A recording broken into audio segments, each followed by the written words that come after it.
Hello everybody. I've had quite a lot of questions regarding my mirrors or lack of them. Yes, in the UK it is legal not to have mirrors. If you have them fitted when you go for an MOT and they're cracked, then you'll fail your MOT. If you were then to just remove that mirror, you'd pass it. It's kind of stupid. It's the same as indicators. You don't actually need, by law, indicators.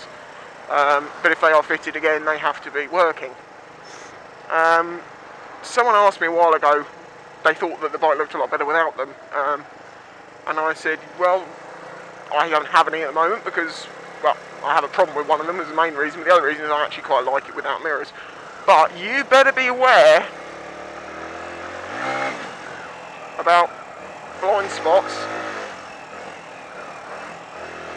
because in traffic like this, you need to be looking over your shoulder a lot.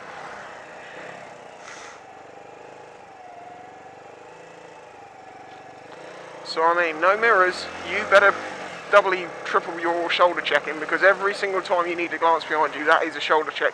In a way, I suppose it might actually be safer, but in tight traffic like this, it takes so much time to look back and look forwards compared to a glance at your mirror. You better be on your toes. Yeah, so just to say, if you want to take your mirrors off, just be fucking careful. And make sure you shoulder check a lot. Realising that I'm the wrong way, so I have to go back around this roundabout again. It's like a sport of mine, this. So many times you go on a roundabout. This is going to be more of a sort of a safety-based vlog. Just basically about how I think motorcyclists are generally much better motorists than car drivers. I mean, yes, as I've discussed before, because we know we're going to get hurt if we have a little bump in a car will be a little bump on a bike. That could hurt you quite badly, depending on how you fall. You can either be lucky or very unlucky. And wearing proper bike gear is an absolute must. I know I only have boots, helmet, jacket and gloves. I don't have trousers. That's mainly because it's difficult to find trousers long enough for my legs. I'm 6'5". I'm quite a big bloke. I just have trouble. I'm sure if I looked into it more deeply I would find something, but the problem is money, because they're like Kevlar jeans are about 170 quid from what I've seen. I know you can get them cheaper elsewhere if you look around, but that's the deal at the moment. But yeah, wearing your gear. The old guys in their open-faced helmets, it scares the crap out of me. I could never not have a chin bit, you know, a chin bit. A chin guard, a chin bit. Anyway, yeah, I would never not have one. I couldn't go with an open-faced helmet. It just I've seen a picture of someone who's crashed basically with an open-faced helmet, and if you can imagine, you just get someone's face and drag it along the ground till their jaw comes off, and all you can see is like a cross-section of their throat. I know we're dead, obviously, but just seeing that just gives you the sort of I don't want to do that. But no, go back to motorcyclists generally being better riders. I noticed the level of observation that I do when I ride down the road. For instance, I am constantly checking every single one of these cars for a reverse light, all of them. Just got my eye on that side. I've got an eye on the people that are over here, and that group of pigeons, geese even, close enough they're birds. And I'm keeping an eye out for people between cars. And this is on a slow road. So, as I say, you really, in built-up traffic in like Portsmouth, my brain is just going, it's like fucking Terminator.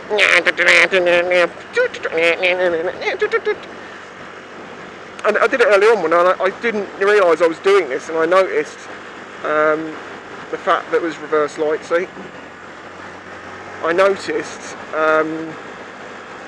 that I had noticed that there was two prams either side of the road.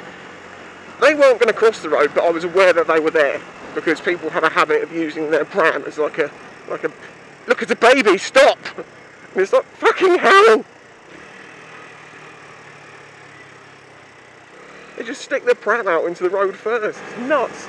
So yeah, I'm just saying, the level of observation that I do, and I'm only on a 125, so I'm on a CVT, so I don't class myself as a good motorcyclist. I think I'm okay. Okay, so I better do a bit about country roads really, shouldn't I? Remember, don't go blasting round corners like this, because you don't know what's on the other side. And if it's a country road, it tends to have cows, geese, horses, sheep, I've even seen, and the worst one, tractors. And tractors tend to have big spiky things on them, so don't fuck around with them. Give them as much space as you can. I mean, if it's an A road, for instance, and there's no side roads on this road, then you can be a bit more speedy. But remember that there could be someone broken down on the other side of the corner, and you're just going to go. And as for safety on dual carriageway, if you're on a 125, good luck to you. Saying I'm lucky that my bike will do 70 as it is now. If you're doing 60, it's fucking horrible. So, good luck. Okay, this is kind of not connected to anything, but I've got to show this. Right, this guy who's just come into Tesco's, look at the parking spaces, and he decided to park there. And when I sort of looked at him when he came through in the shop, he was, as I saw him parking it, he was just like, oh, you've taken up a parking spot. Oh, I'm sorry, I'm not allowed a parking spot because I have a cheap motorcycle, but because you have an expensive Mercedes, I'm not. You're allowed to park on the pavement. Okay. That'll do. No, it won't, because I can't lock my steering. That'll do, because I can now. Anyway, yeah, if you're from Portsmouth, or close by, if you know of any guns bigger than the last one I spanked, can you let me know, because I need to know where there's some bigger guns. This might get stupid eventually. I don't know how much further I can go with bigger guns. That was a pretty big fucking gun. Anyway, catch you next time, people.